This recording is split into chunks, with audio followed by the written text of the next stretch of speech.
Leaders Talk, the interview podcast portraying leaders who are committed to better leadership, better organizations, and a better world. Powered by Leadership Choices.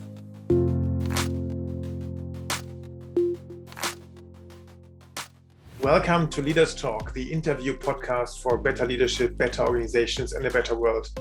My name is Karsten, and I'm one of the managing partners of Leadership Choices. Our guest today is a very interesting personality.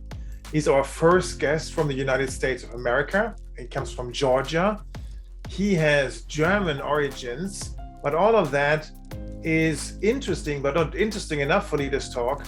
He is the champion of a B-Corp certification process in his company, which happens to be a Salesforce consultancy.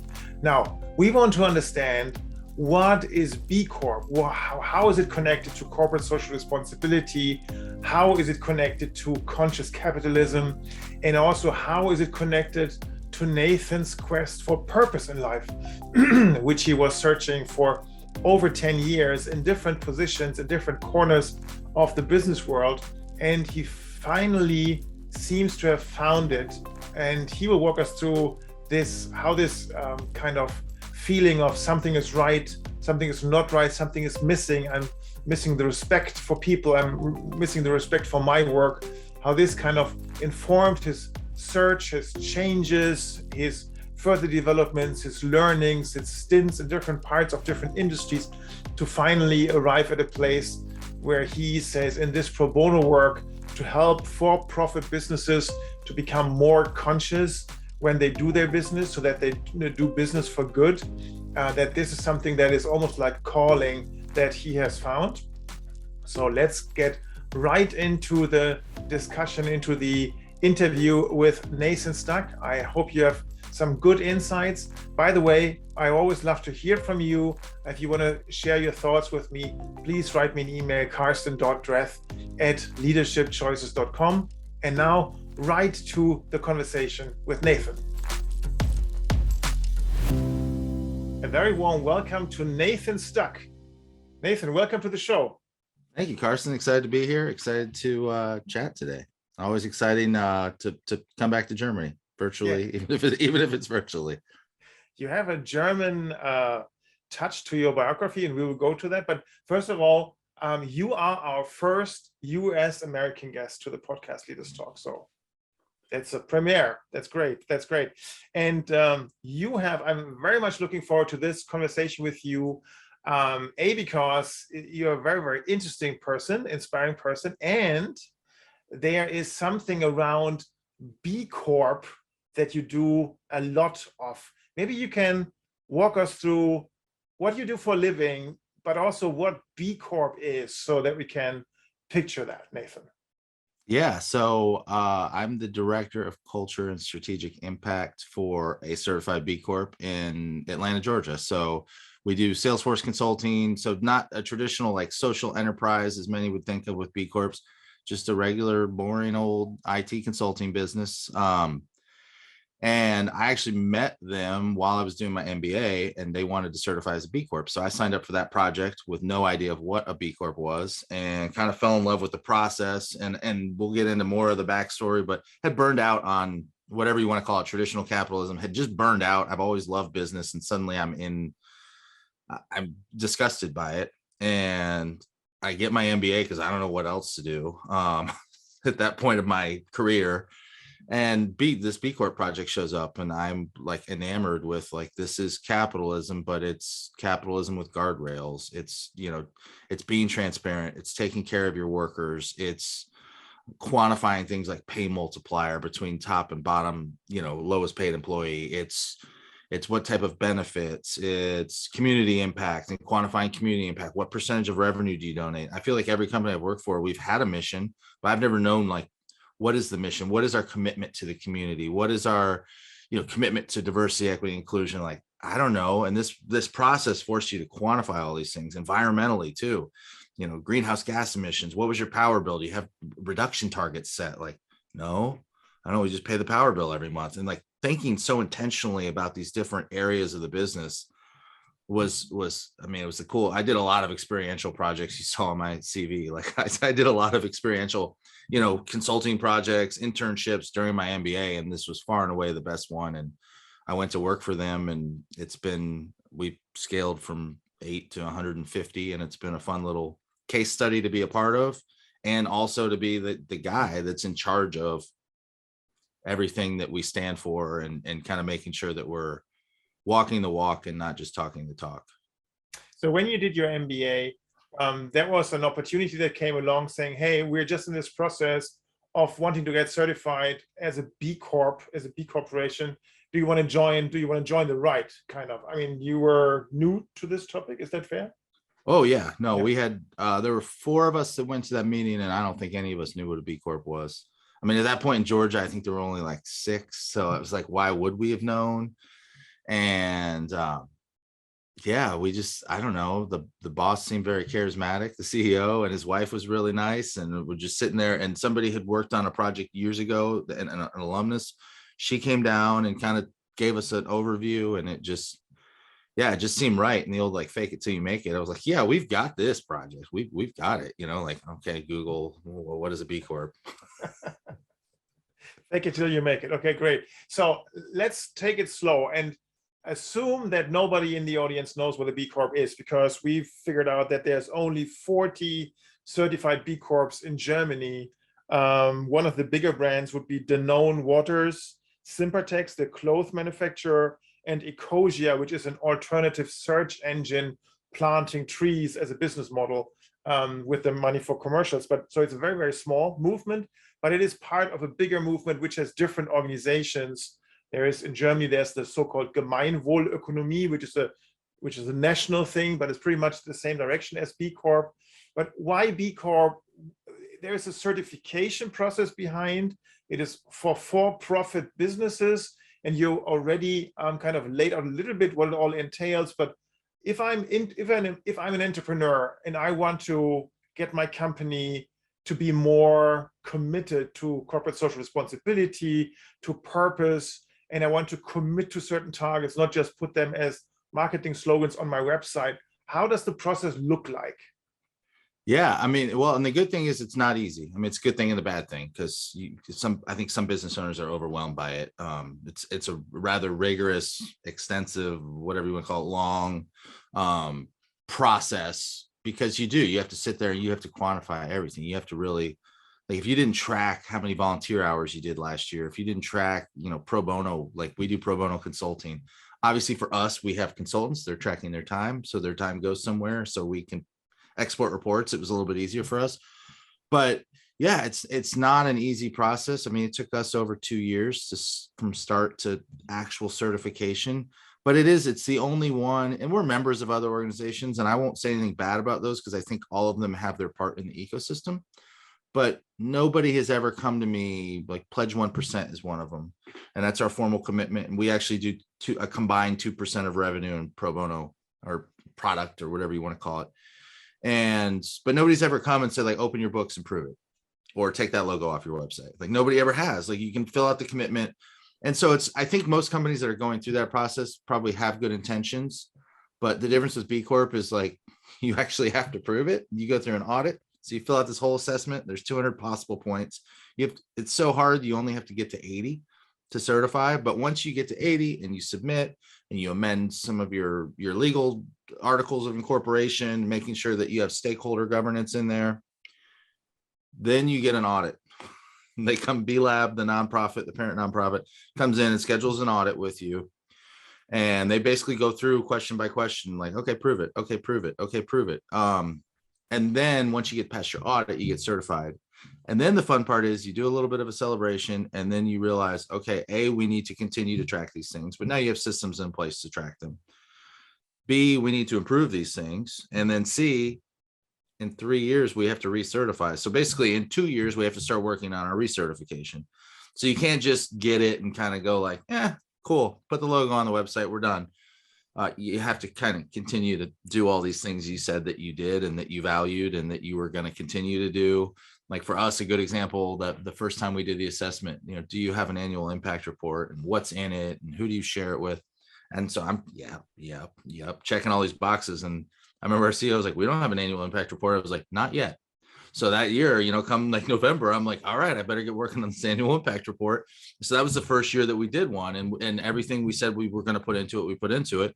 And I literally just finished last year's annual impact report last week, and marketing has it, and they'll make it all, pretty graphs and everything. But those are the types of things that it was like, okay, we need to, and then you're also identifying the KPIs that go into that. So, diversity, equity, inclusion numbers, what percentage of managers were from different underrepresented groups, what percent of promotions, who did we support in the community, how many hours did we volunteer, what was our revenue. So all those things now you kind of, just like you would measure like year over year sales growth, and we're going to go revenue by 20% next quarter, like those, we look at them the same way. And I think that's the beauty of it, because you have to certify, you have to prove it. And it's the only thing out there like that. And in the era of greenwashing, where, especially now in the last 2 years, everybody is about some cause in the environment. And you watch, especially on American TV, like commercials, and it's a much more representative dynamic that they're presenting. And from everything from LGBTQ to people of color, like the commercials are much more diverse now. And you're sitting there wondering, like, do these people actually care, or does marketing just know they have to do this? Like the old greenwashing, the original meaning of greenwashing, like the whole with hotels, like, don't throw your towel. If you care about the environment, you'll hang your towel back up. And I don't know, it saved energy, it saved water. So like there's this weird kind of complex with greenwashing that I can go down on a different topic, but I think everybody's doing it. And I also think the difference now is Gen Z. Millennials were kind of skeptical. And then Gen Z showed up and was like, not buying it. And so, and I think the difference is that they will very quickly call out a brand that seems unauthentic, that just seems like they know they have to do it, and they'll go and they'll find publicly available data on your company and call you out. So I think that's kind of fueling this a little bit too, is not necessarily a fear of being called out, but also a desire by some of these business owners who are really doing it, who are probably resenting some of the greenwashing, to stand out and to separate themselves from the competition and say like, no, we're really about this. Like they say they are, but they're not willing to put the work in to actually do the work. Right. So I think that's some of it. That was a long-winded answer, but no, that's fine. So the idea is, if I understand you correctly, so this notion from Kotter, people, planet, profit, the idea behind CSR, so do profit, but also do good, that this is becoming operationalized with a framework that is kind of holistic, that is measurable, and which has a clear process to it, so that it is protecting those who have achieved it, that they really differentiate themselves from the majority of organizations who just use it as a marketing trend, this entire purpose thing. So I like the rigor about it. Can you walk us through, you mentioned some of it, but can you walk us through the dimensions of these? I mean, I started looking into it and I was like, holy cow, I don't even understand the words sometimes. So it's like, some is very American specialty terms. So it's, if you're not a native speaker, some things just don't seem to make sense. So, but what are the dimensions? Maybe let's start there. Yeah. So there's 5 different sections, and I will agree with you. There's certain times where I'm still like clicking the learn more button, and I've probably worked on 20 to 25 of these now. And I'm still like, wait, what does that mean? So, and we've actually had conversations with B-Lab. I'm like, you're using vocabulary that 75% of the country doesn't know what you're talking about. So you need to bring it back in a little bit more mainstream. But yeah, there's 5 sections of the assessment. So there's corporate governance, which is a lot about transparency. It's do you have a board of directors? What's your corporate structure look like? Do you have you adopted stakeholder, legal stakeholder governance so that you can, do away with Milton Friedman's shareholder primacy, which is the kind of existing legal framework, at least in the US for most businesses, is that you exist to serve your shareholders and that's it. So that's the governance section. That you get into the worker section, it's a lot about benefits. So obviously, like a service company like us doing consulting, and especially in the IT space, it's super competitive. We score really high in the worker section. We pay really well. We have really good benefits, but we also had a 401k when we had like 15 employees, which is pretty rare. 401k, Nathan, can you explain that? Sorry, like a retirement account, like a work sponsored retirement account that work also contributes to. So we had that very early on. So, but a lot of those but also things like I mentioned earlier, like the pay multiplier, like, you see a lot of times where the CEO makes, 60 million a year and the lowest paid worker is making, $8 an hour. Versus for us, I think we're in the 1 to 5x as far as pay multiplier from our CEO down. So that's the worker section. It's a lot of just, how well do you treat your workers, and it'll even go as far as like part-time workers, contractors. What benefits do you have for part-time employees? Do you pay a living wage? Do you pay a family living wage? And then you get into the community. The community section has a lot of your obviously your volunteerism, your financial contributions, your donated products and services, but it also has all the diversity, equity, inclusion pieces as well. So, it has definitely helped us think more intentionally about how we hire.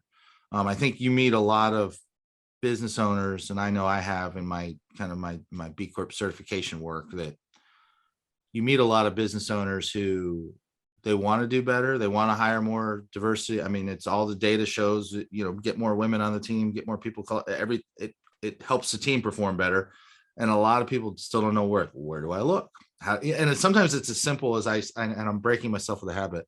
It's as simple as an Ecosia search, not a Google search, to figure out that, there is a society of Black financial advisors, or where and there's job postings and you could post your job. So like getting people to just think a little bit more intentionally. I think that's the good part about that community section. You say you care about gender equality, you say you care about the pay gap, but then you have to quantify it. So you're gonna probably, I'd say 90% of business owners probably take a really long hard look in the mirror when they finish that section of like, we thought we cared. Even for us, 5 years ago, we were 75% white male, and now we're like 46%. But it was like, that's not good. And we had to break ourselves of the old, like, it is IT, and that's what it looks like. That's who works in this industry. It's white guys, and it's like, but it isn't. So let's change that. So that's the community section and the beauty behind it. Environmental is another one. So you'll tend to see manufacturing firms score higher because they have a bigger supply chain that they can influence. But it's everything from, are you purchasing more local supplies to limit the carbon footprint of your supply chain?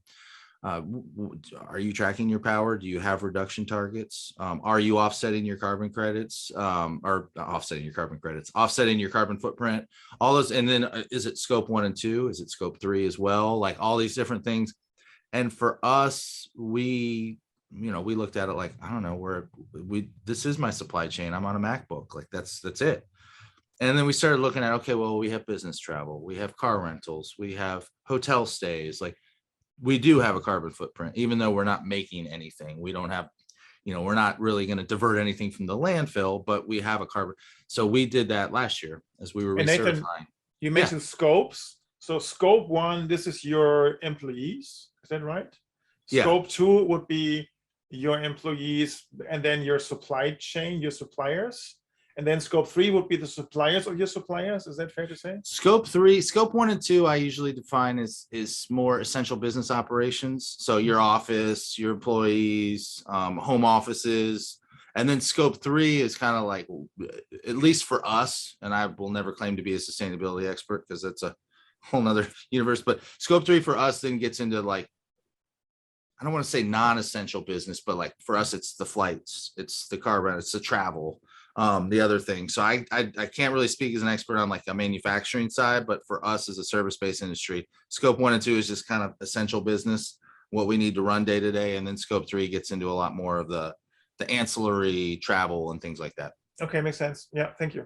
Sorry, I just wanted to make that clear. No, that's a great question. I mean, it was one of those things, and it's funny, this year I actually did our calculations because I wanted to learn how to do those calculations. So like literally, and now with the internet, let's be honest, we can all become an expert, or at least well versed in things. So I have every flight we took as a company, and we can, and some of it you're also just doing like, okay, and we can, let's say they probably averaged 50 miles of travel in that city, and that was how many nights in a hotel.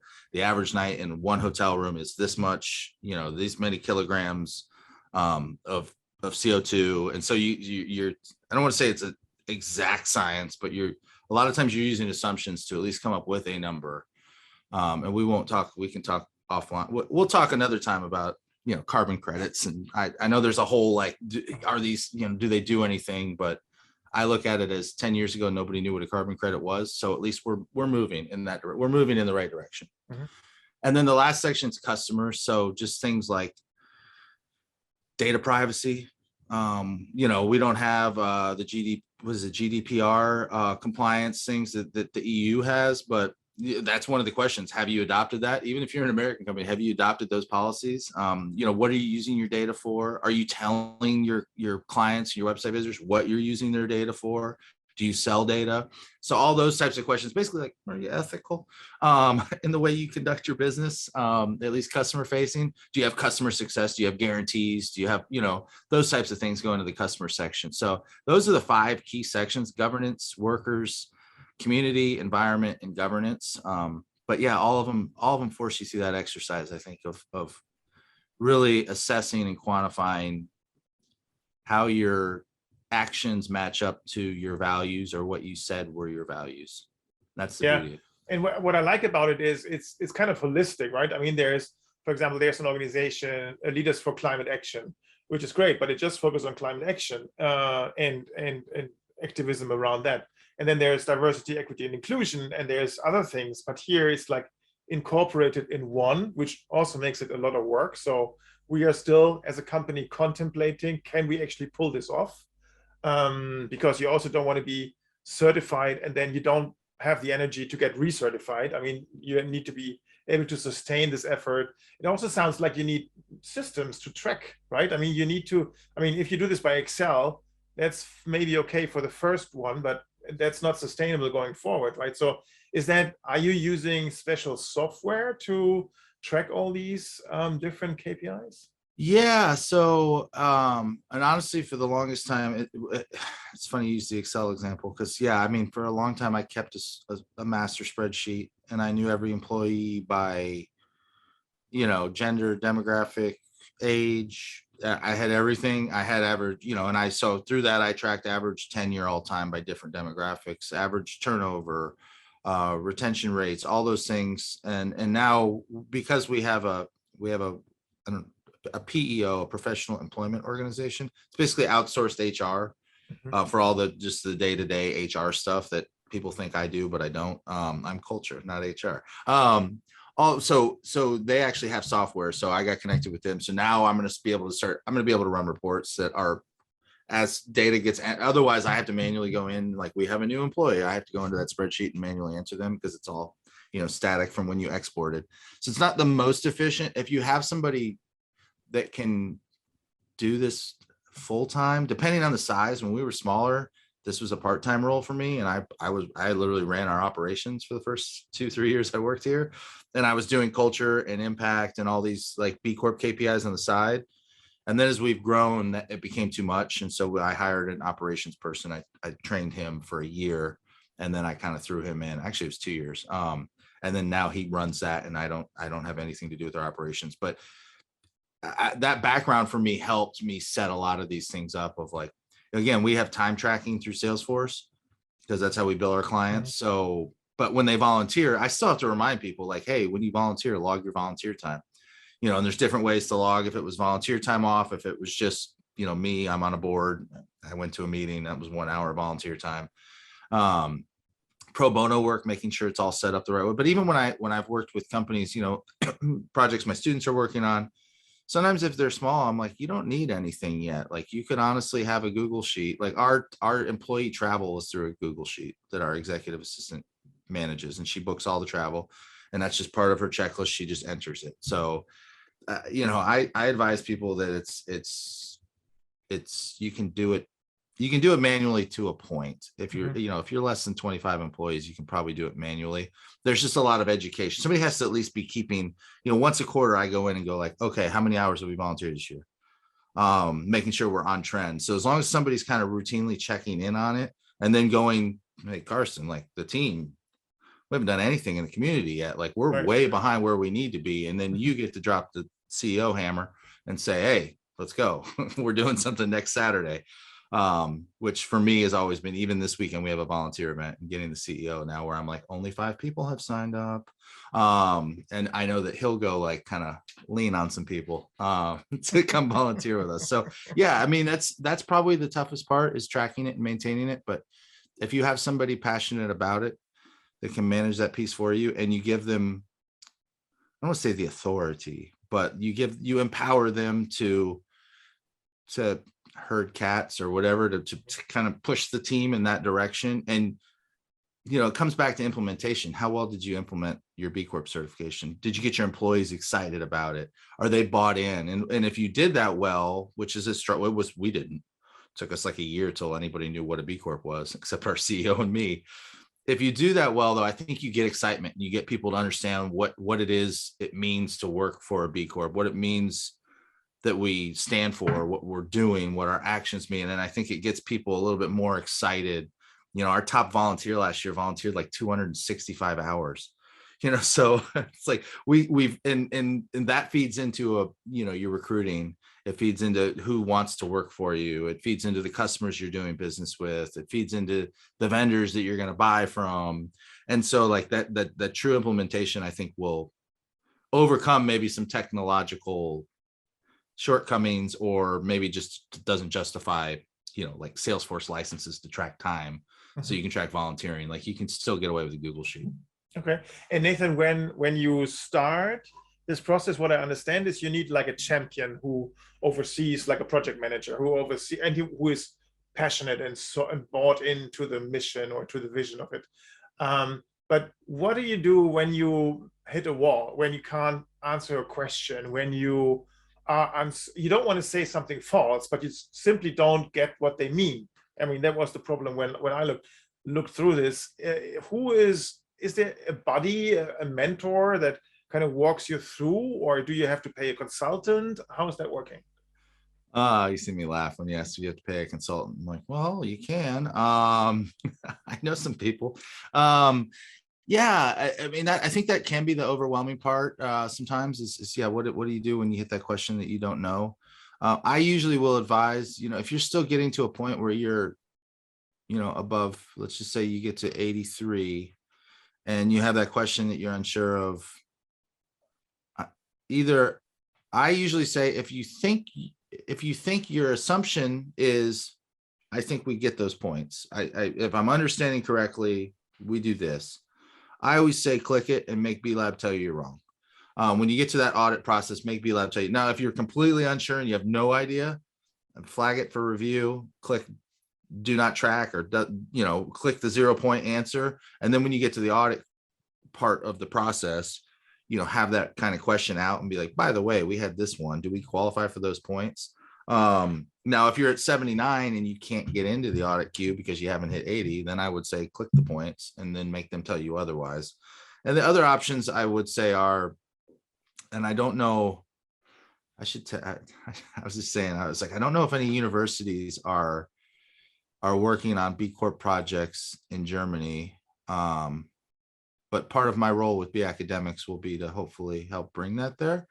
I know in the States, I say, there's plenty of, in my state of Georgia, we have the University of Georgia, we have Emory, and we have a new university kicking off B Corp curriculum next Friday. So we have kind of an ecosystem that companies can bring their projects. Now, working with students might move a little bit slower. It's a really cool opportunity for the students to be able to work on B Corp projects, and at least most of them won't work for B Corps, but at least they get an understanding of what goes into it. So wherever they go, they can be a change maker. Then the other option, though, if you want to move a little bit faster, is the consulting piece, especially for a smaller business. you're maybe looking, if you have a dedicated project champion, you're maybe looking somewhere in like the 30 to 60 hours of consulting. So, you're probably looking at spending, I don't know, $5,000 to $12,000, which in the scheme of hiring a consultant is not a lot. Yeah, absolutely. Especially not when you compare to Salesforce implementation Yeah. or something like that, right? Yes. Actually, talking about Salesforce, I mean, we had Ulrich Nehammer on the podcast a couple of episodes ago. He used to be the CEO of Salesforce in Asia Pacific in Australia. And he was, talking about the spirit, the culture of Salesforce, Mark Benioff, and the 1-1-1 rule and all the different Ohana things. So I wonder, is this culture, Salesforce, Mark Benioff, Trailblazer, all that stuff, has that kind of filtered down to a Salesforce consultancy? I mean, is your CEO being influenced by Mark, do you think? I think yes. I mean, I love Benioff. I always call him Benioff, like I'm old pals with him or something, like, we go to Stammtisch together or something. But Benioff, he uses the power. He uses that mark, like you see a lot of companies like Amazon, and they kind of use it in, some of the food delivery service, they use it to kind of like pound the little guy into compliance, or to just, hey, like it is what it is, and we're only going to pay you 20% and you take it or leave it, or you don't sell anything. So you see a lot of companies, big companies, wield their power like that. And I've seen Salesforce wield their power to get people on board to do better. Like even the carbon neutral thing last year, we did that in January, February. We did it right after our recertification. I started looking at like, how do we improve our score in 2024? And I just started working on it, and I went, carbon neutral is really easy. And I had a good friend who referred me to a nonprofit that could help. And like 2 months later, Salesforce comes out and says, all partners are going to be required to go carbon neutral. And we can audit you at any point. Scopes 1 and 2, you get 3 months. Scopes 3, you get 12 months.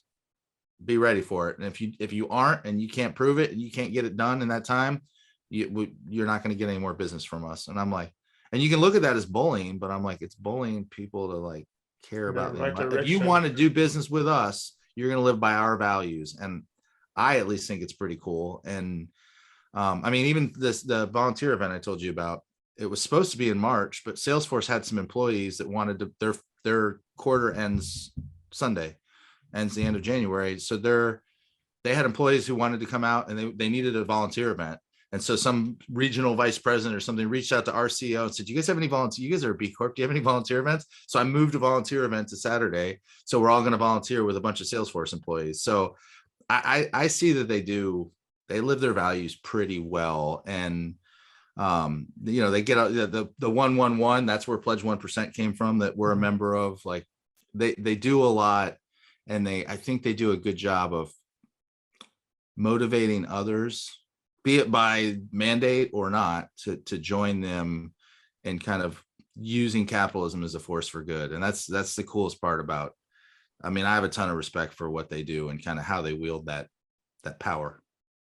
So talking about this capitalism, conscious capitalism, triple bottom line, and your route to it, I mean, you're 39, as I hope I can share, and you've done many things. I mean, it looks like you've been up for a learning quest for the last, decade or so. You started with a Bachelor of Business Administration. Actually, you come from a family where your mom, who is of German descent, coming from Berlin, is a history teacher for US history, which is a bit funny. And your father used to manage a hockey ranch where people could play hockey, and you would be working there as a referee during your studies, during your school, earning money. So it feels like earning money, making a living, was something that this entrepreneurial thinking almost was something that kind of was with you in early on. Is that fair to say? Yeah. I mean, my dad, I think I reffed my first hockey game when I was 13. I mean, growing up in Miami, there's not a lot of hockey. So my dad was Mr. Hockey in Miami. Everybody, if they played hockey in Miami in the 90s or 2000s, they know my dad. And so, yeah, I started reffing like inline roller hockey at 13. I did my first adult game at 16. But you're making $20-25 a game for an hour. So that's how I went to Germany. When I was 16, I went to Germany. I was like, I've never been, and I'm going, and I had family over there. So that's how I paid for that. 17, I did the same thing. I found a baseball team in Braunschweig that was like, we'll take an exchange player, an American, for the summer. So I played, and I still to this day tell Germans that, like, yeah, I should baseball in Braunschweig gespielt. And the answer is always like, wir spielen baseball in Deutschland? Like nobody believes me that, like, yeah, no, Germans play baseball, and the ones that do are really passionate about it. It reminds me of like soccer here in the 80s, where it was like, with soccer, we don't play soccer.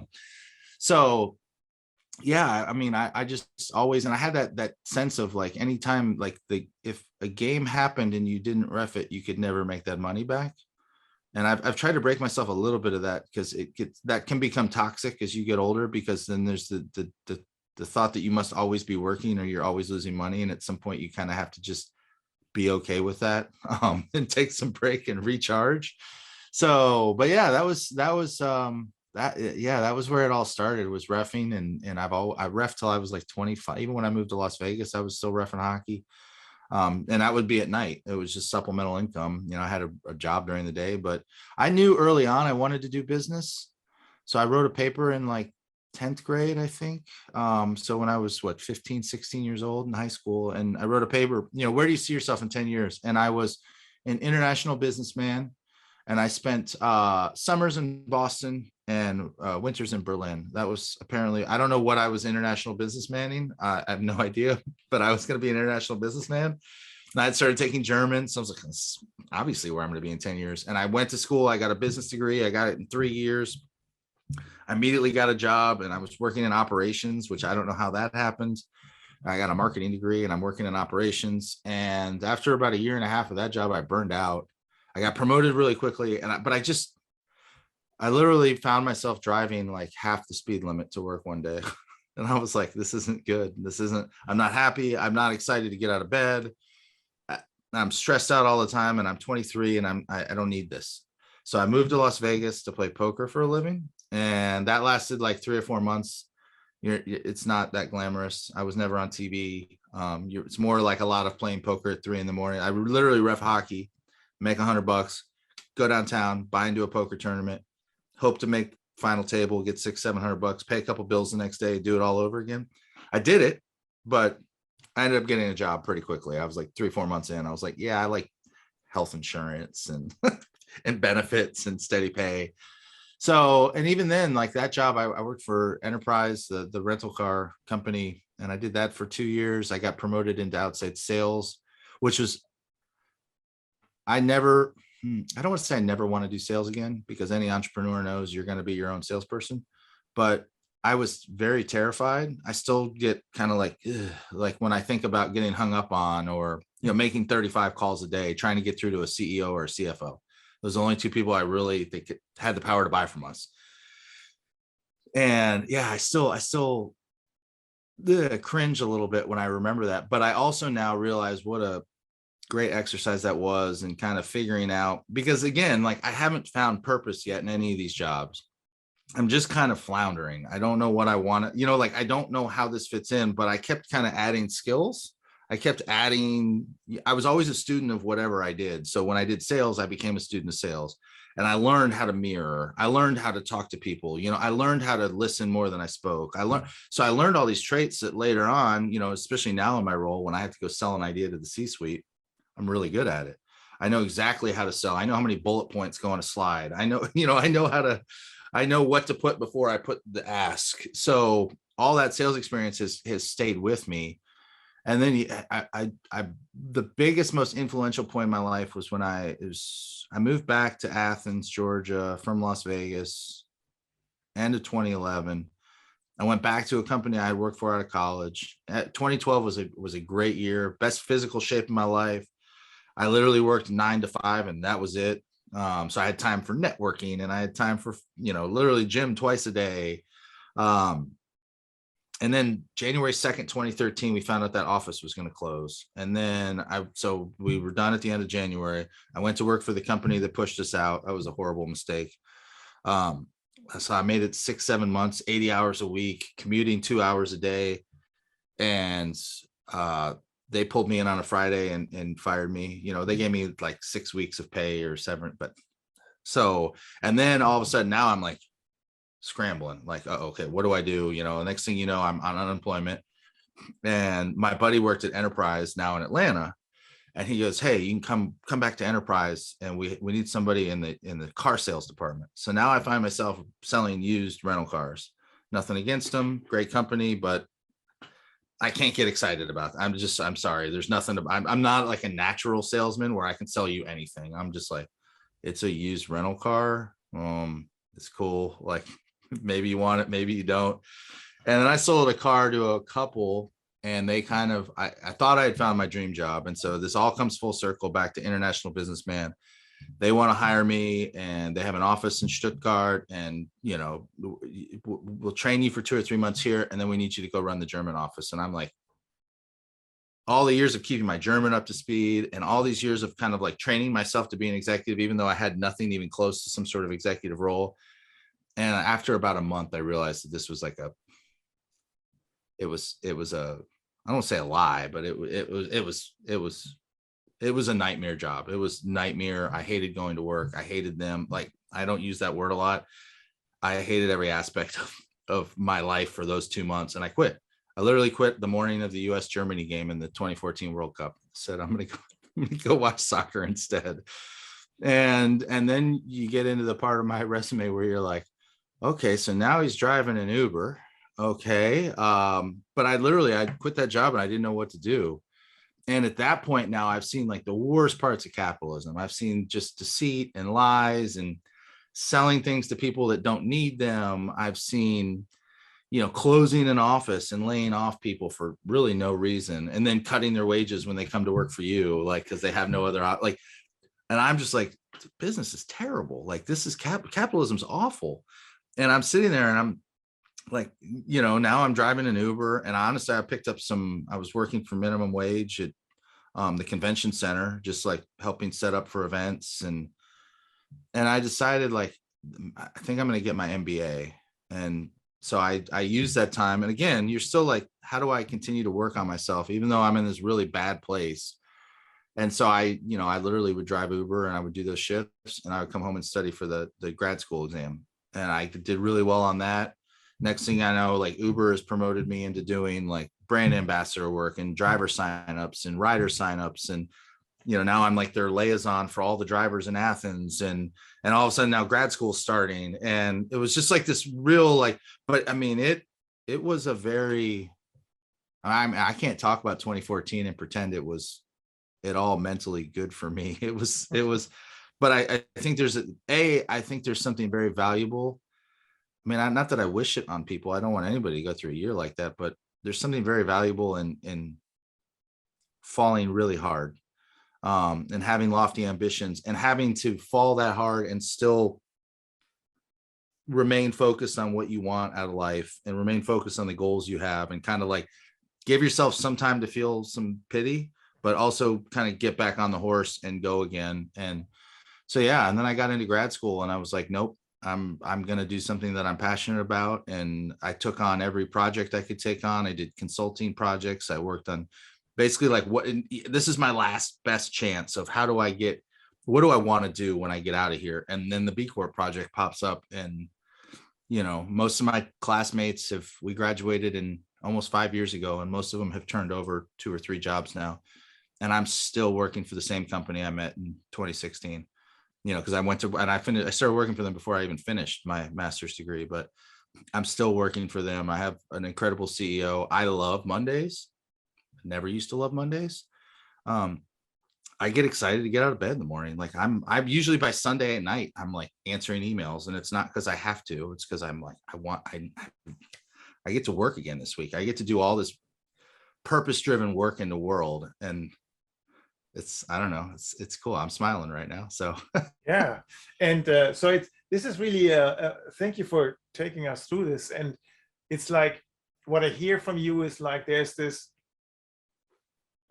feeling that something isn't right, you know, and then trying to compensate this feeling with adding skills, learning something more, trying something different, again having this funny feeling, and then almost like identifying that the system is broken. And that kind of reminds me, I know you attended a conference, the Open University, where we also had Zoe Cohen from Extinction Rebellion, and I think she was quite impressive in her dystopic picture of the future if we don't change substantially. And I think some people left mildly depressed, others were like shaken to do something. And what I like about it, that you didn't stop searching, or you didn't settle for, okay, it is what it is. I have to live with a compromise. I have to live with something that doesn't fulfill me, and rather kept on searching until you found something that pointed you in a certain direction. I think that's a remarkable life story of searching for something that fulfills you deeply on the inside. Yeah, and I think, the value in that, and the reason I go into the detail of that story is like, so to what, I graduated 04, so I started working in like January of 05, and until what, 2017 when I graduated. So I went 12 full years of nothing that I enjoyed doing. Even enterprise, I was really good at it. A really good company as far as building a skill set, but like there's nothing exciting about getting out of bed. Like, man, I can't wait to put that, somebody flying into Las Vegas, I can't wait to put them in a rental car. Like, I just can't wait. Like, man, am I serving the world today? And it is a service that needs to be done. I just flew to Las Vegas and rented a car last year, and we went all over the Southwest. It was wonderful. And thank you to that wonderful rental car agent. But what I did when I was in those jobs that I don't think I appreciated while I was there was that I took when I came to Ad Victoriam, we had no KPIs operationally, not even talking about the B Corp stuff. Every KPI that we adopted was basically borrowed right out of the enterprise playbook.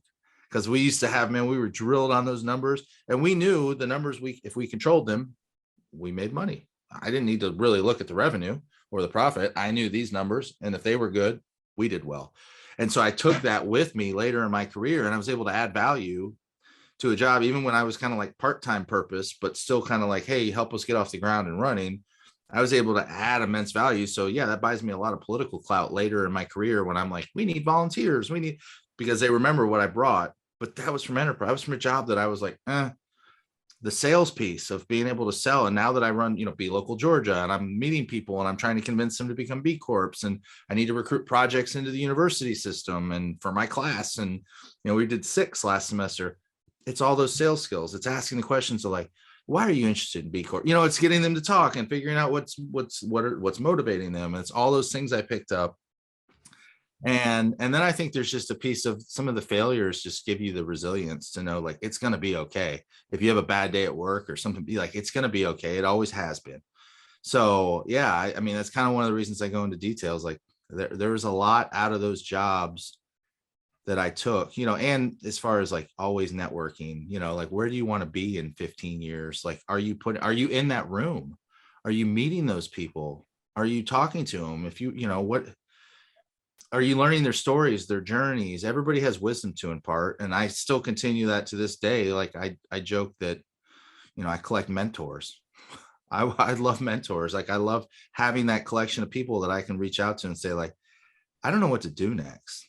And then sure enough, they faced the same diverging roads years ago.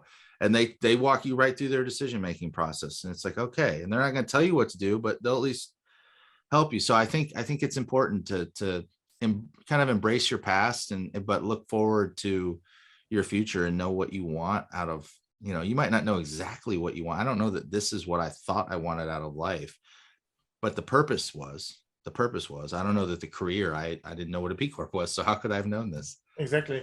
And so what I find interesting is that you say, even though you didn't enjoy each particular step along the way, each particular step along the way taught you something that formed a golden thread that you can only understand looking backwards, and where you kind of collected skills along the way that come in useful now.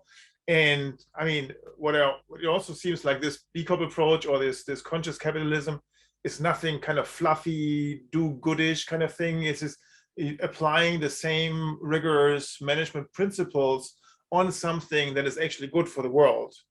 So it's like merging kind of two things, like a maybe philosophical view, how we should treat the world, and management practices like energy flows where attention goes kind of thing, to bring that together. And that's pretty cool. Well, and using that business, I mean, I did work a lot in operations. I know about efficiencies. I know how to, do more with less. And so I look at the B Corp thing, A, because I'm so passionate about the value system, but B, because I want it to succeed. So part of my mission too is I think there's room for maybe the more fluffy people that are, but there's also room for me, because I'm trying to prove, this is our one great chance to prove to the world that this works. So doing it efficiently, helping our company scale, and helping. So people are like, oh yeah, it's really nice. There's a bunch of social enterprise. You're like, okay, we were at 8, now we're at 150. We'll probably be at 200 this year. Like, we've grown exponentially, but we've got these great guardrails where we can sleep well at night, knowing that we're not doing anything unethical. We're treating our people well. And now I can also make the case to potential B Corps that not only are we doing well, it's good for business. We're recruiting people, like, especially when we're recruiting from universities. Those the Gen Z is all about this. Like, so when they find out you're a B Corp, they actually know what a B Corp is, and they're like, oh, I wanted to work for you. I had somebody at work the other day tell me that, like, the last 6 interviews she's done with candidates, they've mentioned, she asked, why do you want to work for us? I saw that you're a B Corp. Wow. So I'm now able to take a lot of this and put together a business use case for businesses of like, hey, it's recruitment, it's retention, it's branding, it's all these things kind of interwoven. And if you do them well, and I'd like to think I've done a lot of that well, of telling our story, telling, writing marketing content, writing blog posts, building community, that I've built a good case to business owners to say, like, this is a great community and it's going to be good for your business. So come along for the ride. And what is also interesting is that there is kind of the external purpose of an organization, and there's kind of the internal purpose. So external purpose, Greenpeace, save the world, ocean cleanup project, clean up the oceans, enterprise, sell or rent out rental cars, right? And then there is the internal purpose, which is kind of how you work together, how you include people, how you pay people.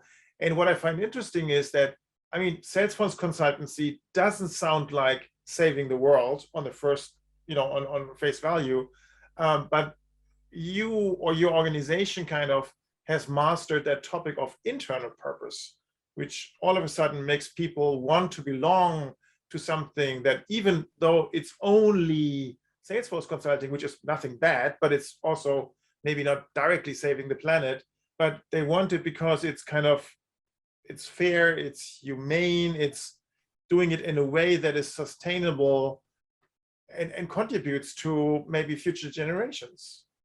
Yeah, I think so. 100. I mean, and I think that there's that, because there is more to the B Corp certification than, just the environmental piece or the social mission pieces. There's that, the transparency piece, there's the legitimate CEO policy where the door is always open, and we value feedback, and we know that we're young and we're growing and we don't have all the answers. So, building that into the culture beyond just like, we actually had a brief period where our recruiting team was talking about B Corp as if like it was work-life balance. So people were getting here like, I thought I worked like 32 hours. Like, no. We still do consulting. It's still long work. It's still, we don't want you to work 60, but you might work 45.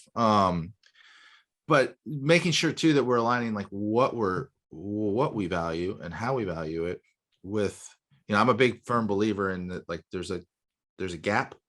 There's always going to be a gap between perception and, what you actually think you are and what your employees tell you are. So I think the biggest thing too is actually listening, like, what do your employees value? What do they want? What are they telling you? Like our annual survey, like last year, we don't get enough PTO. Cool, done. Unlimited PTO started January 1st. Like, what's PTO? Sorry. Paid time off, vacation okay. time, holiday. Thank you. So yeah, so like, but going through little exercises like that of like, don't assume what your people want. Don't assume that they're motivated by the same things you are. Ask them. Do surveys. Ask them, and then deliver. When you listen, make sure you deliver, because otherwise they'll stop telling you. But if you listen and you tell them you heard them, and here's the new policy we're implementing, you build a lot of trust with your team. And I think there's, it goes into that B Corp ethos of like, okay, like they are about this. They are like, they do value what they say they value. That's amazing. And you not only work at Victoriam in this role, you're meanwhile also a chapter host, is that right? Or chapter manager? Advisor, yeah. Chapter advisor of B-Local Georgia, right? Yeah.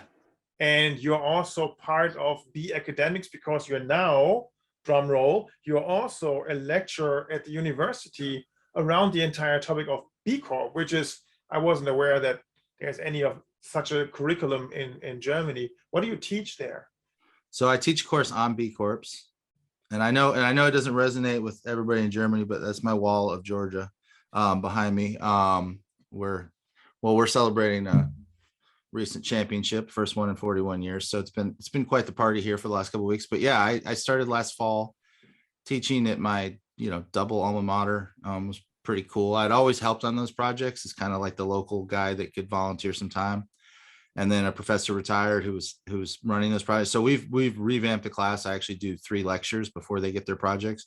They get a whole lecture about Milton Friedman from me. They get a lecture on greenwashing, and I try to play devil's advocate a little bit and remind them that sometimes good things come out of greenwashing, even if they're not for good purposes. It changes the conversation. So we do that. And then through Be Local Georgia, I started that in 2018, and we had like 8 B Corps in the state. I think I'm waiting for one to formally announce that they certified. I know they've certified. Then we'll be at 18.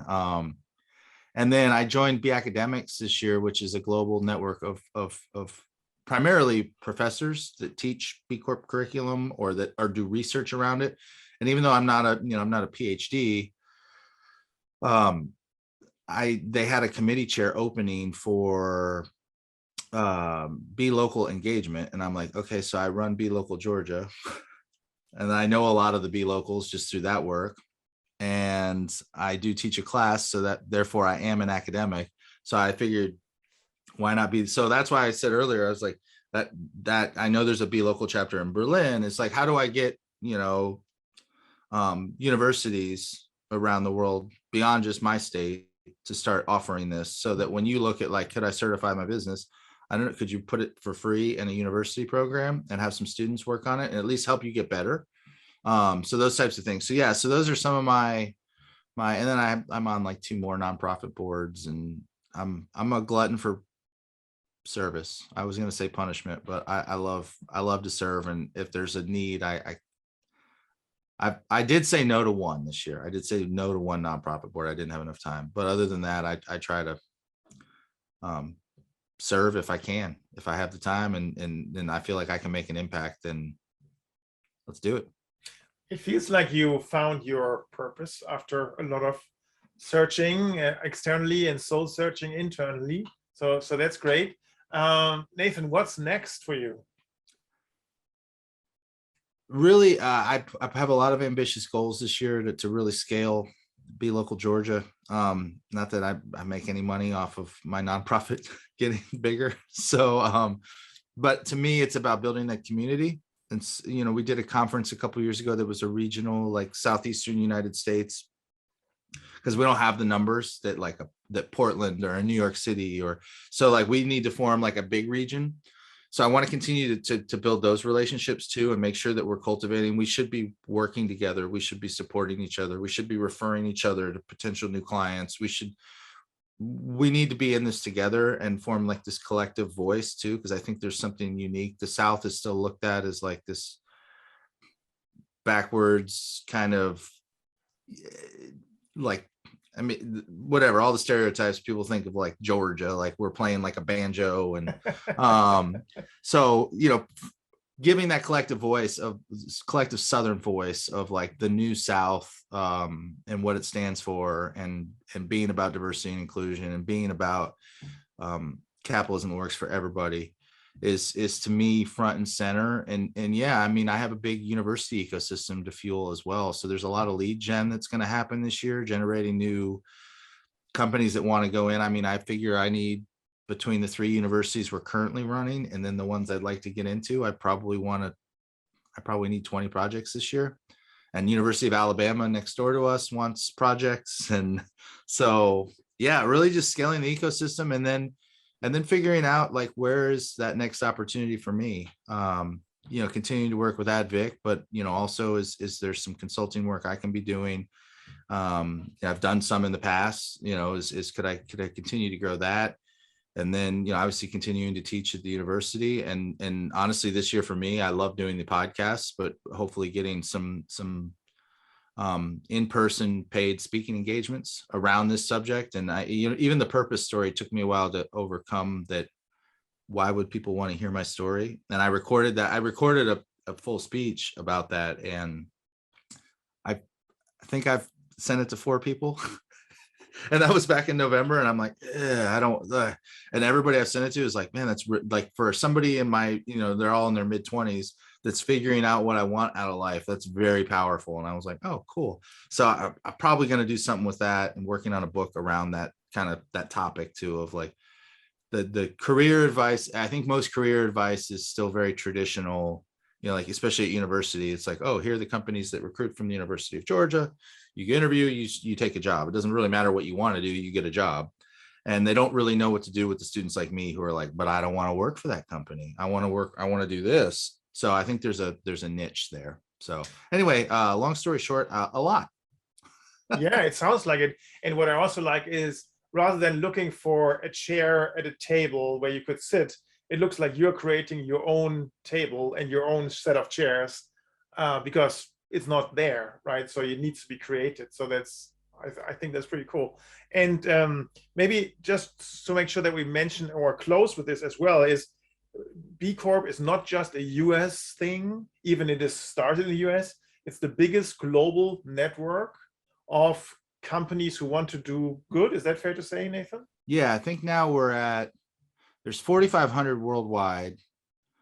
And I believe it's in like 110 countries and like 170 different industries. So and there's 400 in Europe. We just looked up, the biggest country being UK, and there's 40 in Germany. So it's becoming a thing. Yes. Yeah. Because I remember when I came over in January of 20, I was looking at, spending some time in Berlin, and I was looking like, are there any B Corps that I could like have a beer with or have lunch with? And so I will always try to meet B Corps when I travel. So, and I missed a B Local Berlin meeting by 2 days, but I figured my family in Dresden would not be happy if I skipped my visit so that I could go network. So, but yeah, no, it's growing globally. It's grown in Germany. I think there were like 20 when I looked 2 years ago, and there's 40 now. So it's almost doubled in Germany. And yeah, I think it's gonna keep. I don't see how it won't. I don't know how companies can survive with this next generation of workers and consumers entering the marketplace and really shopping, voting, working with their values. If you're not on board and you're not authentically on board, I think you're going to get left behind. That would be a great closing statement. And we have one question that we always ask, which is, Nathan, what's the one thing that I haven't asked you yet? Oh, why didn't I do the interview in German? It's too rusty. It would have taken 3 hours for me to think through my thoughts. Wir können ja den Rest Deutsch sprechen. Yeah. Let's see. I think, again, I told you before this question was going to stump me, and I thought about it last night, and I still stumped me. I guess maybe like, where does the passion come from? Okay, cool question. So where does it come from, Nathan? I went through an exercise with actually, it wasn't even a friend. It was somebody my first call ever with him. It was 30 minutes. It went an hour and a half. And next thing, I felt like I was in the therapist's office, like laying down on the sofa. And by the end of it, we got to kind of the juxt of it all. And it was like a lack of respect that in all these jobs, I had these ideas and kind of never really been listened to. And so I had this weird chip on my shoulder that was looking for respect. And I was always trying to I felt slighted all the time. And I wanted, and it was a really interesting exercise. And it started to give me a whole backstory to my why of like, I've been pushing myself harder and harder looking for respect. And I think knowing that though also grounds you, because like, I am respect, like, you know what I mean? I don't like starting to kind of come to grips with kind of that, I think, but I think that's driven a lot of my work is like that desire to be seen as a thought leader, and that desire to be seen as somebody who can bring everybody together and who has good ideas and who makes good decisions. But it was a really interesting exercise to go through where I wouldn't have known that answer 3 weeks ago. And now it's kind of an interesting thing to self-awareness. Again, always be learning, always be growing. But yeah, I'd say that was a good bit of my driver that I don't think I ever appreciated. That's pretty cool. And I think there's this thing of being respected by whom, right? And do we want respect from somebody else? And I think the ultimate goal as you grow as a human being is at the end of the day that you give respect to yourself, right? That you are the first one, your first fan, your first supporter, that creates autonomy. And you have chosen a path in your life where it was not mainstream. It was not following a common theme like mainstream, like everybody does. You kind of created it, tried, changed, pivoted, did again, up, down. Yeah, and I think, I mean, as you mentioned, resilience, right? I mean, this has probably taught you a lot about respecting yourself, respecting your inner voice, telling you, still doesn't feel good. I'm still not fulfilled. Yeah, I had a really good mentor last year tell me too, that was my 2021 goal, my biggest goal of the year. He said, practice giving yourself your own admiration, your own praise. Because I would always I wouldn't get it from a boss or something. I'd be like, man, they don't respect, I was like, it's like, and that exercise last year has been invaluable to self-growth of going like, you do, taking time to reflect too, and saying you've done a great job here, even if you're telling yourself that, because then after a while you do start to believe it, and you can start to look back on what you've done and go, yeah, I am doing a great job.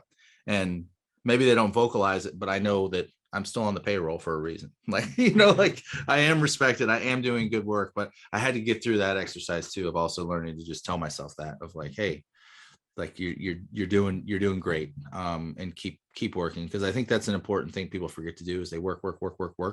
And by the end of the year, you're like, did I accomplish anything?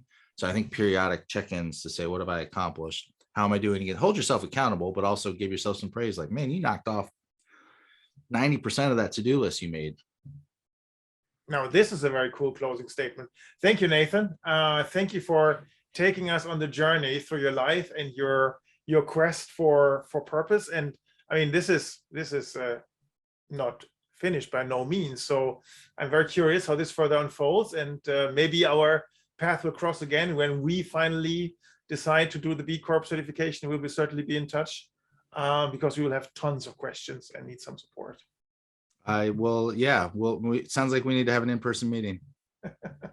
Absolutely, Nathan. Thank you so much. All the best to you, and keep in touch. Awesome, Karsten. Thanks for having me on. You're welcome. Bye-bye. Bye. And what have you learned, Karsten? That was Nathan Stuck, ladies and gentlemen. It would have been interesting to record this in German, but we will definitely catch up when he comes to Germany next time. So what are your thoughts? When you are running a business, would that be something that you can envision for your own business to go through this? Would that make sense? Would that connect to your inner values? If you are working as an employee for a company, would you like to work for such a company? Would that make a difference to you? Would it be worth searching for them? So again, I'm very interested in your views. Please share them with me via email or via LinkedIn. You can reach me under karsten.drath@leadership-choices.com. And please don't forget to rate this episode of Leaders Talk on the different platforms that you're using. It helps us to climb in the rank, and it helps us to attract more and more interesting people, internationally even, So that you do us a favor, and you actually do yourself a favor. So please, if you haven't done that, give us a good ranking, a fair ranking, and that helps us going forward. With that, I wish you all the best. Stay healthy, and see you next time at Leaders Talk. Bye for now. This was an episode of Leaders Talk, the interview podcast portraying leaders who are committed to better leadership, better organizations, and a better world, powered by Leadership Choices. If you want to give us feedback, please send an email to leaderstalk@leadership-choices.com. Thank you for listening.